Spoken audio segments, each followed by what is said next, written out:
Hi there, I'm Coach Kenneth. And I'm Coach Victoria. And in this video, we're going to be talking to you about my avoidant ex will never reach out. Or so you think. It can really feel like your ex will never reach out. And if they are an avoidant, you are even more convinced that's it. Because they can get colder at that time of the breakup. And they could really shut it down. Mm-hmm. I actually had some callers today where they were talking about how cold they got at that time of the breakup and them feeling like, well, they're going to feel like this or be like this forever. And I'm like, you got to ease off. You got to stop with the forward momentum, because they were reaching out for like 2 months. I see. To the point where they were like, leave me alone. Why are you still contacting me? Yeah. And you may know a little bit about avoidant attachment style. Maybe you know about the different types of avoidant attachment style. And you're thinking, well, my ex is the most dismissive of all dismissive avoidant. Mm-hmm. So you might be thinking, if there's anybody who's not going to reach out, it's my super dismissive avoidant ex. And trust me, we've heard it. Maybe in your relationship, you've seen your ex stonewall. Maybe you've seen them go ghost for a while or shut down during arguments.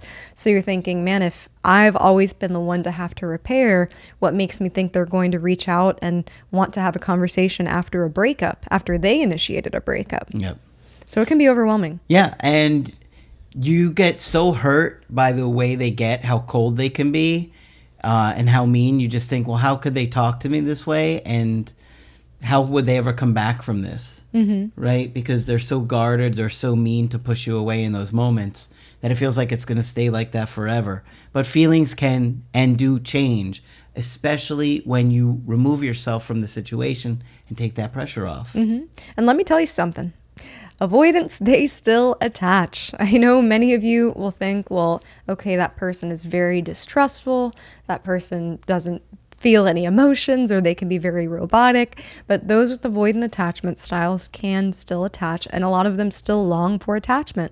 Many people with avoidant attachment styles, they even dream of having families, they dream of being very close to someone, so they still have relational needs. Mm-hmm. And that's a really big misconception that I hear a lot of, well, wouldn't they just be okay on a fishing boat in the middle of the ocean, and living on, a yacht, or living in the middle of the mountains? Maybe, but there's still relational needs there.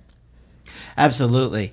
And it can be hard to really believe that when you're going through it, because somebody in many cases has walked away from a situation where they were telling you, you treated me better than anybody else has. And yet you're like, well, if that's the case, why would you walk away from me? Mm-hmm. But they can get overwhelmed, and it could feel like too much pressure, too much responsibility. And they just get to a place where they need to back away and shut down.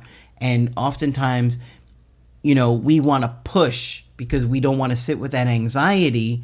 And that just makes them colder and colder, pushing you away more and more. So it's tough, because with an avoidant partner, they often take longer to reach out than an anxious partner would. Mm-hmm. Because they kind of shut down and they're in that relief mode for a while. And once they're in that, they're not wanting to repair. They're like, oh, this is better. We weren't working out anyways. We were having our problems. We were having our issues. They weren't going to get any better.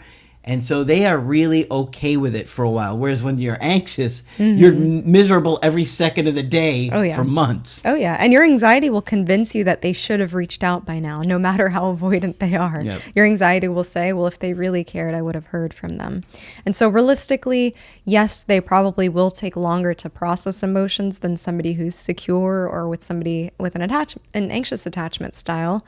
But it doesn't mean that they don't have those relational needs. It doesn't mean that they don't reflect at all. Of course, this is a spectrum, so there's different sides to the spectrum too. Yeah, and it also can have to do with their mental health, if they're struggling with anxiety, depression, if they've lost their job. Right, the current amount of stress they're under. Mm-hmm. Absolutely. Mm-hmm.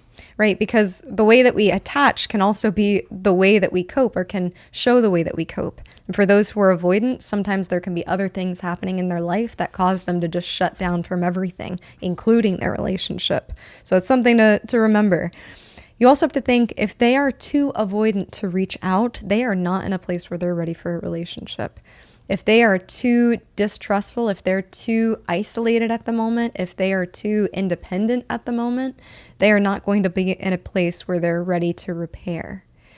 no matter how avoidant they are, it's a lot about timing, and it's a lot about what happens in the time after the breakup too. It's so true. So relationships, they do take a level of humbleness. They do take a level of flexibility, which, might be a little bit more challenging for those with an avoidant attachment style because, in their mind, they're thinking, well, why be flexible when the risk is so high? Why be flexible with a partner when they could betray me, or they could abandon me, or they could hurt me, or they could smother me?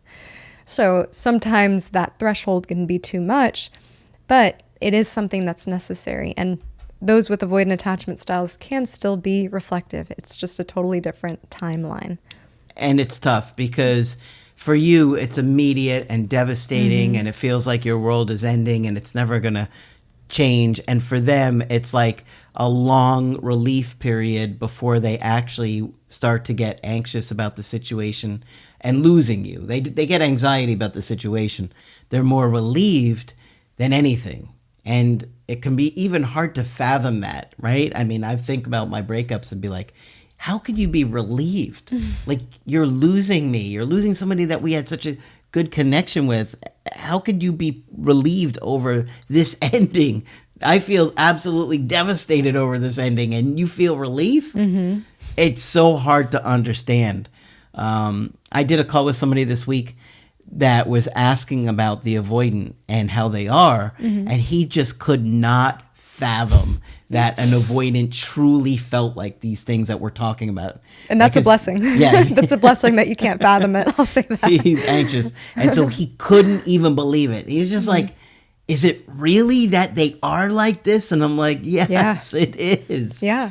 For an avoidant, it feels good to avoid because you're avoiding the distress, you're avoiding the guilt, you're avoiding the negative feelings. So after a breakup, for the avoidant mind, there is that relief of, oh, I don't have to deal with this anymore. This is not another thing on my plate, because that's how they view relationships, more as labor, more as, another person with an expectation of me that I won't be able to fulfill. Yep. At And least I talked initially. to an avoidant recently that just said those same things, that it was a relief for them that they were experiencing that. And they were just like, I kind of feel like she deserves someone better than me, and that I couldn't live up to her needs and all of those things. It was really wild to hear somebody going through. It was a very fresh breakup. Yeah. And feeling like that almost immediately. Yeah. The adult developmental task is the challenge between intimacy versus isolation. We have to remember that. For somebody who's avoidant, they might like the isolation. It might feel like independence. It feels like they're capable. That's something that feels good. But then you're also balancing it out with that intimacy and wanting that intimacy at some point. So that's where it can be a challenge. I will say, we are often surprised ourselves in the line of work that we do with how avoidants reach out. So I know you might be in a situation where you're thinking, this will never happen to me. My ex is just far too avoidant.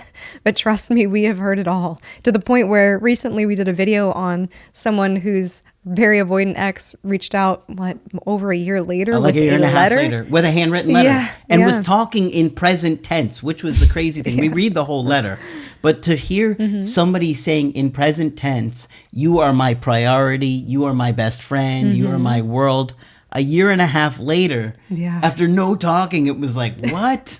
So it can show you just the level of dissociation that can happen. Yeah, and another one that happened recently, I'm just bringing up a couple of the ones that surprised us recently, was the one at Christmas time where the ex reposted a photo of her. Oh my God. I mean, they broke up over a year too. I think it was a year and a half also.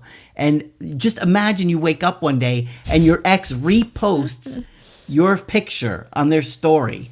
How crazy would that be? Yeah. I mean, so we are surprised too with some of these things. And it's not to say to have your expectations at that point, but more so just to be open to the different possibilities. If your ex is too avoidant to reach out, they're not in a place where they're ready for a relationship. Nope. Doesn't mean that it won't happen. So it's time to move away from those rigid ways of thinking that avoidant equals they're never coming back, or, avoidant equals they're never going to reach out, to, okay, this could happen. How can I prepare myself for when that does happen? And what would I want to see? Right? Yeah. Because we had talked about it actually in that video where we talk about the person who had written the letter, where, the woman had felt a little bit thrown off guard, right? So yes, your ex may be avoidant. How they reach out or break no contact matters. And at that point, you have a decision too. So in brev, be open to the different possibilities. Don't think so rigidly about what could happen in your breakup. I know it feels hopeless. I know it feels like your ex isn't going to be that one that reaches out. I know you may be feeling like that for months at a time. Keep doing the work. The last thing you want to do is not be prepared for that situation when it comes back up, because it is in many ways more challenging when they do come back than it is when you're in no contact. Because when you're in no contact, your main focus is one interaction. Like, you're not doing anything. You're not making any kind of forward momentum. Now, it's challenging to not do that, but it's a pretty basic thing that you're doing, not reaching out. However, when they do come back, now it's about managing all of these interactions, what you're going to say, what you're going to do, and all these micro transactions that you have to be prepared for. And that's why you want to process your breakup, heal your attachment issues, understand an avoidant better, because when you can do that, you're going to navigate all those things much easier in real time, which is the real challenge. Oh yeah. And trust the process. If you're here watching this video, you've probably had a relationship with somebody who's avoidant, and you might be questioning your value to them. Your closeness to somebody with an avoidant attachment style matters. It makes an impact on them psychically, whether that's consciously, whether that's subconsciously. It makes an impact on them because we're human beings. We're wired this way. Attachment matters. And so trust that. This person might not reach out. There's no guarantee of that, but we want you to be prepared. We want you to understand attachment styles better and the unpredictability that can come with it sometimes. Yeah.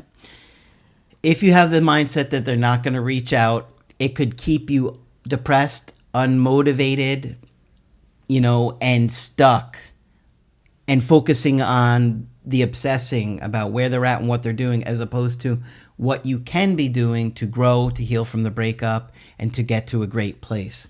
We kind of say all the time, you want to let them go to get them back. We're not trying to get you to manipulate or change your mind or all these things to get them back. But you got to process and let go for them to reach out. Exactly. All right. So hopefully this one's been helpful to you. If you'd like to get our help personally, you could do that on my website, askcraig.net. I do email coaching and I do Zoom calls. Coach Victoria is also available for Zoom calls. I'm here whenever you'd like to chat. Just click on her name on the top of the website to schedule with her. But that's it for this video. I'm Coach Craig Kenneth. And I'm Coach Victoria. And we will talk with you soon.